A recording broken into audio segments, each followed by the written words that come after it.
Welcome to special debate IPL. ఇవాళ కూడా ఒక ఇంట్రెస్టింగ్ మ్యాచ్. అయితే ప్రతిరోజు ఇంట్రెస్టింగ్ మ్యాచ్ అని అనుకుంటున్నాం. ఇప్పటివరకు జరిగినటువంటి 3 మ్యాచ్లు కూడా చాలా ఏకపక్షంగా అయిపోయినాయి. అటు బెంగళూరు ఏకపక్షంగా గెలిచింది, ముంబై ఏకపక్షంగా గెలిచింది, నిన్న జరిగినటువంటి మ్యాచ్ కూడా ఏకపక్షంగానే వెళ్ళిపోయింది. మరి ఇవాళ మ్యాచ్ ఎలా ఉంటుందో, రెండు కూడా మంచి టీమ్స్, పంజాబ్, గుజరాత్ చాలా అద్భుతమైనటువంటి టీమ్స్ రెండు కూడా. ముఖ్యంగా శ్రేయస్ అయ్యర్ని చాలా కాలం తర్వాత మనం మళ్ళీ ఫీల్డ్లో చూడబోతున్నాం.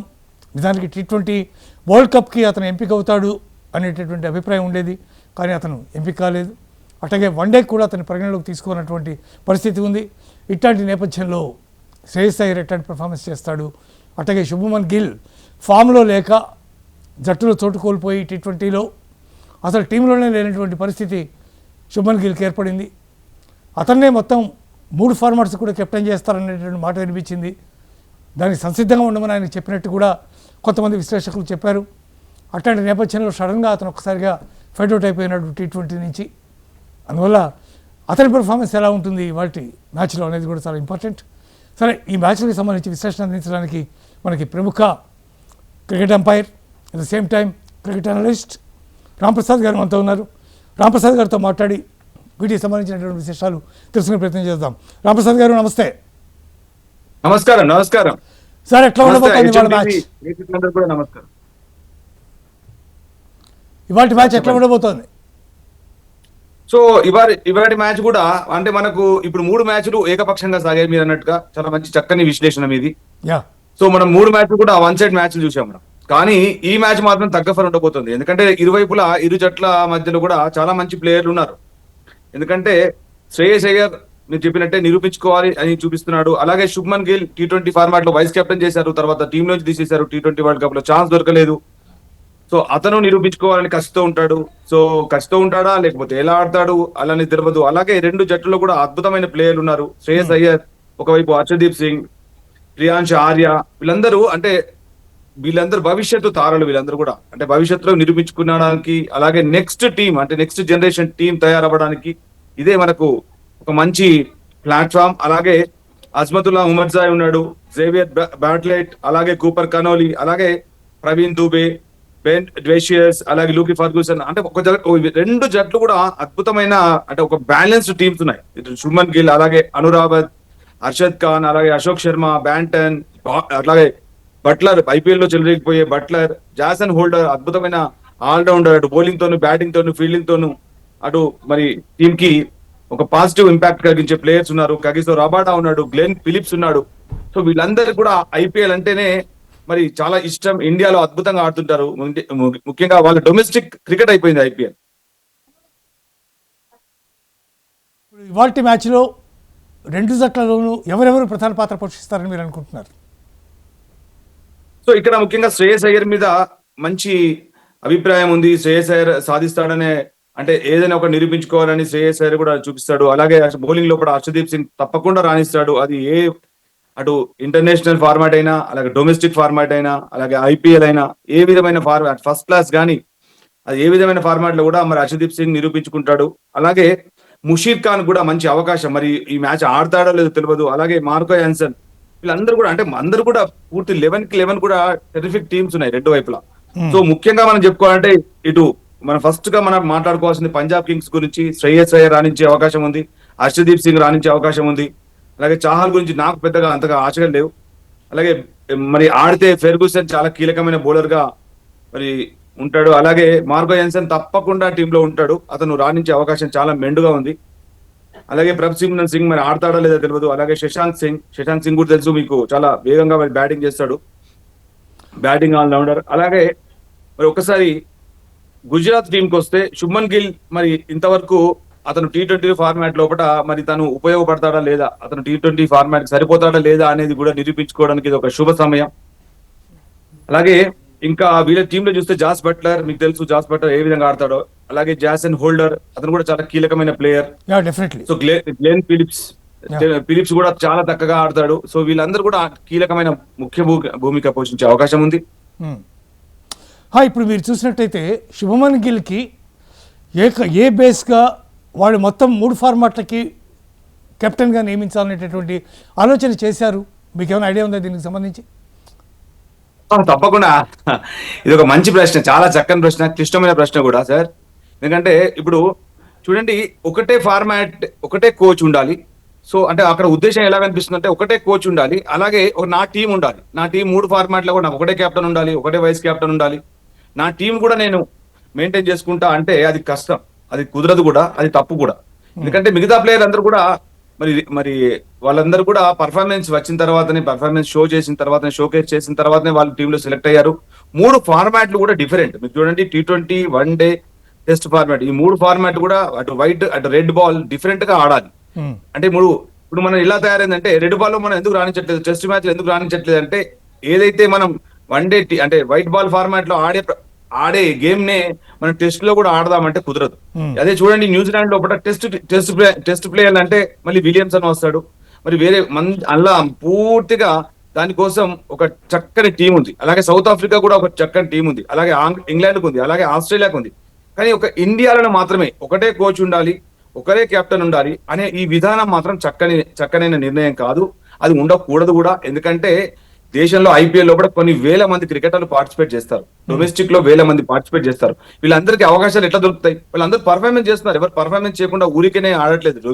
డొమెస్టిక్ రంజీ ట్రోఫీ, ఒక ప్లేయర్ రంజీ ట్రోఫీ ఆడాలంటేనే ఎన్నో జీవితకాలం కష్టపడితే కానీ రంజీ ట్రోఫీ ఆడాడు. అలాంటి రంజీ ట్రోఫీ ఆడిన ప్లేయర్ ఇప్పుడు ఎగ్జాంపుల్ సర్ఫరాజ్ గానే చూసుకుందాం. రంజీ ట్రోఫీలో అతని యావరేజ్ చూడండి 67 కంటే ఎక్కువ ఉంది.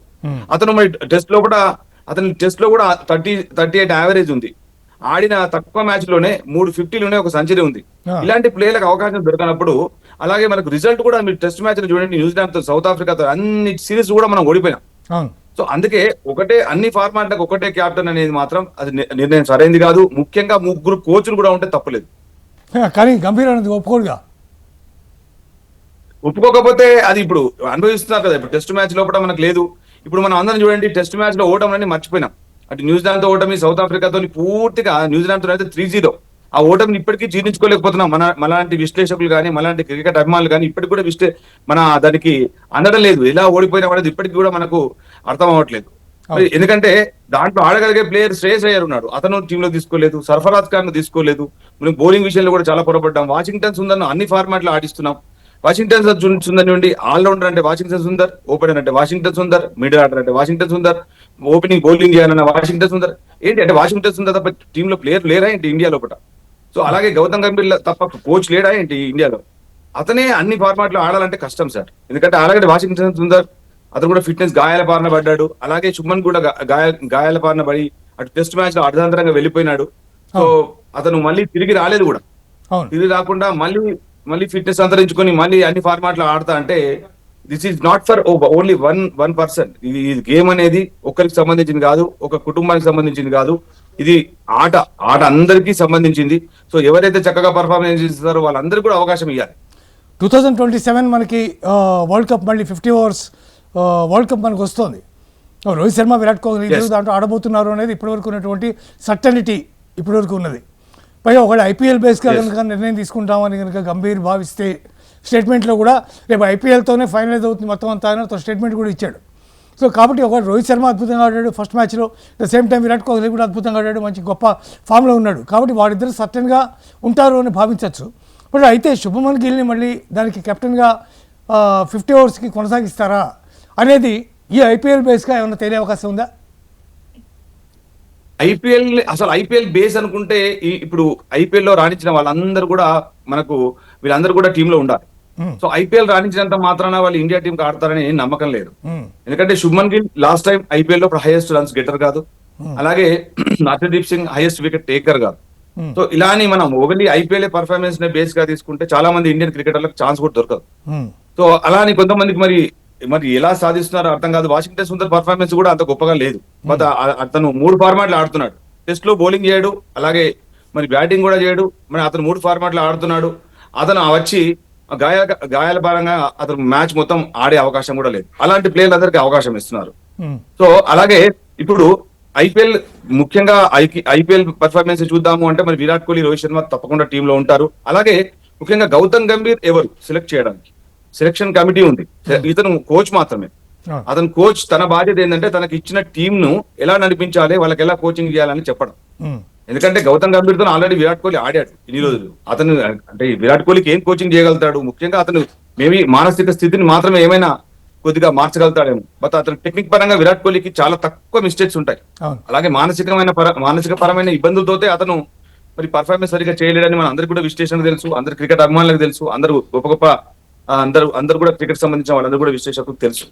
సో ఇక్కడ ముఖ్య భూమిక పోషించేది ఎవరంటే సెలక్షన్ కమిటీ ఏం చేయాలి? దీర్ఘమైన ఫార్మాట్, ఇది T20 ఫార్మాట్ కాదు, దీర్ఘమైన ఫార్మాట్. ఎందుకంటే 50 ఓవర్లు ఆడాలి, అంటే 300 బాల్స్ ఆడాలి. 300 బాల్స్ ఆడినా కనీసం 6 బ్యాటర్స్ ఖచ్చితంగా ఆడాల్సి పర్ఫార్మెన్స్ చేయాల్సిన పరిస్థితి.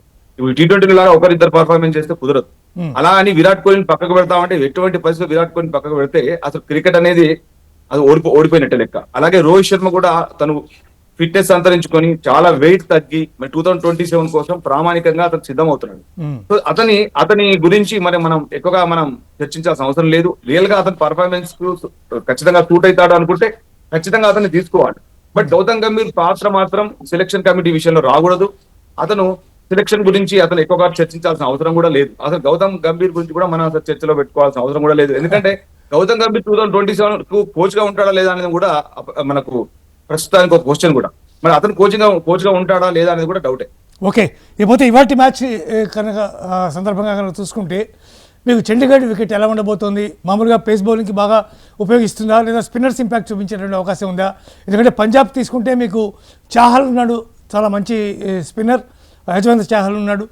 T20 క్రికెట్లో చాలా మంచి పర్ఫార్మెన్స్ చేసినటువంటి బౌలర్ చాహల్. ఇంటర్నేషనల్ స్థాయిలో భారత్ జట్టు గట్ట అతను ఆడలేకపోతున్నాడు కానీ but he's a very good bowler from his side.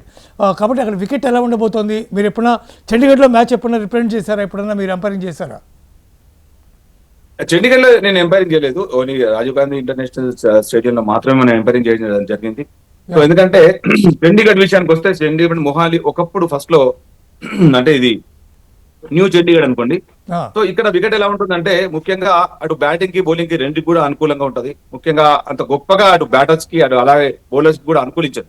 ఎవరైతే హార్డ్ వర్క్ చేస్తారో హార్డ్ వర్క్ కి వాళ్ళకి తప్పకుండా అనుకూలించే అవకాశం ఉంటది. ఎవరైతే ఈజీగా లైట్ తీసుకుంటే మాత్రం వాళ్ళు వికెట్ కోల్పోవాల్సిందే. అలాగే బౌలర్ కూడా ఏమైనా తప్పిదం చేస్తే కూడా మూల్యం చెల్లించాల్సిన అవసరం ఉంటది. ఇక్కడ రెండు వైపులా అంటే అటు ఒక ఓన్లీ బ్యాటర్స్ కి కాకుండా నిన్న కూడా మనం చూసాం గౌహతి పిచ్ మనం అనుకున్నట్టే జరిగింది. గౌహతిలో మన 160, 170 చేస్తేనే గెలిచే అవకాశం ఉంటుంది అనుకున్నాం. అలాంటిది 127 మాత్రమే చేసింది నిన్న చెన్నై సూపర్ కింగ్స్. మనం ఎక్స్పెక్ట్ చేసాం, ఎందుకంటే వికెట్ లో ఒక వర్షం పడ్డది, వికెట్ లో తేమ ఉంటది, సో అది బౌలర్లకు అనుకూలించే అవకాశం ఉంటది. అలాగే పేలవమైన షాట్లు కూడా ఆడారు, అలాగే కొన్ని అద్భుతమైన బంతులు పడ్డాయి. సో దాంతో 127 రన్స్ కే మరి కోల్పోకుండా పూర్తిగా మ్యాచ్ ను కోల్పోయింది చెన్నై సూపర్ కింగ్స్. అలాంటి నేను మిమ్మల్ని అడుగుదాం అనుకున్నాను. నేను యాక్చువల్గా ధోని లేకపోవడం టీంలో అనేది చాలా తీవ్రమైనటువంటి ఇంపాక్ట్ ఏమైనా చూపించినట్టు మీకు ఏమైనా అనిపిస్తుందా? యాక్చువల్ గా ధోని ఉంటే అతను కూడా పాపం ఇబ్బంది పడేవాడే. ఎందుకంటే ధోని మున్పట్లాగా లేడు, ఫిట్నెస్ కూడా అతను 44 ఇయర్స్ అంటే చాలా కష్టం క్రికెట్ ఆడడం. ఎందుకంటే మనం అనుకున్నంత ఈజీ కాదు. టెస్ట్, వన్ డే, అలాగే T20 ఫార్మాట్ లో వికెట్ కీపింగ్ చేస్తూ బ్యాటింగ్ చేయడం అనేది అంత ఈజీ కాదు సార్. చాలా చాలా ఫిట్నెస్ చేయాల్సి ఉంటది. ఫిట్నెస్ పరంగా అంత క్లిష్టమైన ఫిట్నెస్ ను మనం ఎదుర్కోవాల్సి ఉంటది, ట్రైనింగ్ ఉంటది. సో బాడీ అంతగా సహకరించకపోవచ్చు. అందుకే ఈ మధ్య కాలంలో చూస్తున్నాం, లాస్ట్ ఇయర్ కూడా ధోని కొన్ని ఎక్కువ మ్యాచ్లు ఆడలేకపోయినాడు. సో అందుకని ధోని మేబీ ఇప్పుడు ఈ టోర్నమెంట్ కూడా పూర్తిగా ఆడతాడని నేను అనుకోవట్లేదు. మేబీ 1-6 మ్యాచ్ ఆడించవచ్చు అతను. సో ధోని లేకపోవడం వల్ల అంత గొప్పగా మార్పు అయితే ఏం లభించకపోదు. ఎందుకంటే అతను వచ్చేది 7th, 8th డౌన్. సో ఆ డౌన్ కి వచ్చే వరకు ఆటోమేటికల్ గా అతనికి ఉండాల్సిన బాల్స్ 17, 18 బాల్స్ ఉంటాయి. దాంట్లో మేబీ అతను ఒక 15, 13 బాల్స్ ఆడతాడేమో. సో దాంట్లో అంత గొప్పగా మార్పు ఉండకపోవచ్చు. బట్ అపజయం మాత్రం అపజయం అయ్యేది. సో ధోని కూడా అంటే ఒక విధంగా తప్పించుకున్నాడని చెప్పుకోవచ్చు. ధోని ఉంటే అతను అనేవారు, అయ్యో ధోని ఇలా ఫెయిల్ అయ్యాడు, అలా ఆడాడు అని. కానీ అతను ఒక విధంగా చూస్తే అతను అదృష్టవంతుడు అనుకోవచ్చు. ఎందుకంటే ఇంత మంచి టీం, చెన్నై టీం అంతా ఎందుకు ఒకసారిగా ఇట్లా బయటికి డిస్ట్రాయ్ అయిపోయింది? ఒక పక్క దాంట్లో ప్లేయర్స్ అందరూ కూడా వెళ్ళిపోయారు. ముఖ్యంగా జడేజా అవతలకి వెళ్ళిపోయాడు, మహేంద్ర సింగ్ ధోని పెర్ఫామ్ చేయలేకపోతున్నాడు. ఒక టీంలో ఉన్నటువంటి కీలకమైనటువంటి ఆటగాళ్ళు కొంతమంది బయటికి వెళ్ళిపోయినటువంటి పరిస్థితి ఉంది. టీమ్ సెలక్షన్లో ఎక్కడైనా తేడా ఉందంటారా? లేకపోతే టీం కంపోజిషన్ని పూర్తిగా సరిగా దాన్ని ఒక తాటి మీద నిలిపేటటువంటి నాయకత్వం లేదని మనం అనుకోవాలా? లేదా అసలు చెప్పండి. మంచి పాయింట్, చాలా మంచి ప్రశ్న వేశారు. ఎందుకంటే ఒక విధంగా చూస్తే సార్, యాక్చువల్ గా సంజు శాంసన్ కి ఒక విధమైన తడబాటు రావడానికి కారణం ఎక్కడంటే అవతలి వైపు చాలా ఎక్కువ బాల్స్ ఆడాడు. ఉమ్, చాలా ఎక్కువ బాల్స్ ఆడుతూ పరుగు చేయకుండా రుతురాజ్ గైక్వాడ్ క్యాప్టెన్ కావచ్చు, బట్ రుతురాజ్ గైక్వాడ్ చాలా మనం ముందే నిన్న వీడియోలో కూడా మనం మాట్లాడుకున్నాం. Yeah yeah Ruturaj Gaikwad 11 balls ఆడి 6 runs కొట్టాడు. Hmm. యాక్చువల్ గా 6 balls 11 runs కొట్టినా తక్కువే T20లో కూడా. అలాంటిది 11 balls 6 runs, దాంట్లో ఒకటే ఒక 4. అంటే ఒక 4 కొట్టిన తర్వాత అతను మిగతా 10 బాళ్ళకి 10 బాళ్ళకి అంటే ఇంకా 2 runs కొట్టాడు. అంటే 10 balls 2 runs కొట్టాడు. ఉమ్, సో ఈ విధమైన క్రికెట్ ఆడితే అది చెన్నై జట్టు అయినా పర్వాలేదు, రాజస్థాన్ రాయల్స్ కానీ, అది ముంబై జట్టు కానీ, ఏ విధమైన జట్టు అయినా ఓడిపోతుంది. ఉమ్, సో ముఖ్యంగా captain should lead the team. Um. Captain చాలా పాజిటివ్ గా ఉండాలి. సంజు శాంసన్ పడ్డ బాల్ అద్భుతమైన బంతి, అది ఎవరున్నా అవుట్ అయ్యే నో డౌట్ అవకాశం నో ఉంటుంది. Doubt no doubt. ఎందుకంటే మిగతా టీం కూడా ఇప్పుడు ఇదంతా కూడా కొత్త టీం చెన్నై, ఇదంతా కూడా చూడండి. ఇప్పుడు ఆయుష్ మాత్రే అతను అండర్-19 వరల్డ్ కప్ ఆడి వచ్చేటం. అలాగే మాథ్యూ షాట్ అతను ఆస్ట్రేలియన్ ప్లేయర్, అతను అద్భుతంగా ఆడతాడు, బట్ అతను ఫెయిల్ అయ్యాడు. అతను కూడా 7 balls 2 runs. అవును. అలాగే సర్ఫరాజ్ ఖాన్ ఒక విధమైన మంచి ఓపెనింగ్ లభించింది, అతనికి మంచి ఆరంభం లభించింది, 12 balls 17 runs. దురదృష్టవశాత్తు అతను కూడా ఎల్బిడబ్ల్యూ అవుట్ అయ్యాడు. అలాగే కార్తిక్ శర్మ ఒక ఊపుతున్నాడు, చాలా మంచిగా బ్యాటింగ్ చేస్తున్నాడు అనుకునే సమయంలో అతను అవుట్ అయ్యాడు. అలాగే ఒక 6 కొట్టి శివం దుబే అవుట్ అయ్యాడు. జేమీ ఓవెట్టర్ అతను ఊహించని బ్యాట్ అని అతను యాక్చువల్ గా అతను బౌలింగ్ ఆల్రౌండర్, బట్ బ్యాటింగ్ తో కూడా 36 balls 43 runs చేసి 2 sixes 2 fours తోటి అతను కూడా అలరించాడు.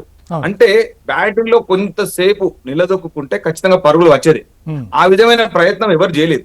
అలాగే ఒకవైపు చాలా నెమ్మదిగా ఆడుతున్నాడు రుతురాజ్ గైక్వాడ్, అతనిపై భారం మరి సంజు శాంసన్ కి ఎక్కువగా వేగంగా ఆడాల్సిన పరిస్థితి వచ్చింది. ఆ ఒత్తిడిలో అవుట్ అయ్యాడా, మరి అద్భుతమైన బంతికి అవుట్ అయ్యాడా. సో నెక్స్ట్ అంటే మొదటి మ్యాచ్ కనుక చెన్నై పెద్దగా అంతగా బాధపడాల్సిన అవసరం లేదు. సో ఎందుకంటే చాలా అవకాశాలు ఉన్నాయి, ఇంకా చాలా మ్యాచ్లు ఉన్నాయి. ఏ మ్యాచ్ అంటే కనీసం ఒక 7-8 matches గెలిస్తే డెఫినెట్ గా మనం ప్లేఆఫ్స్ కి వెళ్ళే అవకాశం కూడా ఉంటది. సో అందుకని ఒక్క మ్యాచ్ తో చింతపడాల్సిన అవసరం లేదు. సో డెఫినెట్ గా ఇది ఒక పాజిటివ్ సైన్. కాకపోతే రాజస్థాన్ రాయల్స్ కి ఒక పాజిటివ్ సైన్, ఎందుకంటే వాళ్ళు కూడా రియాన్ పరాగ్ 25 years లోపలనే అతను క్యాప్టెన్సీ చేస్తున్నాడు. సో అద్భుతంగా క్యాప్టెన్సీ చేశాడు. ఫీల్డింగ్ సెటప్ కూడా చాలా అద్భుతంగా చేశాడు. అంటే చెన్నై ఒక విధంగా రాజస్థాన్ రాయల్స్ గెలవడానికి పూర్తి అర్హత ఉంది నిన్న మ్యాచ్ లోపల. Yeah correct. కానీ నాకు అసలు అంటే టాస్ గెలిచిన తర్వాత ఫస్ట్ అసలు వాళ్ళు బౌలింగ్కి చేసుకుందామని డెసిషన్ తీసుకోవడమే చెన్నై పాలిట బాగా ఇబ్బందికరంగా పరిణమించిన. టాస్ ఓడిపోయిన కారణంగానే చెన్నై ఓడిపోయిందని భావించచ్చా? మనం అనుకున్నాం టాస్ కూడా కీలక పాత్ర పోషిస్తారని మనం అనుకున్నాం. ఎలాగైతే ఎవరైనా చేంజింగ్ చేస్తారని మనం అనుకున్నాం కూడా.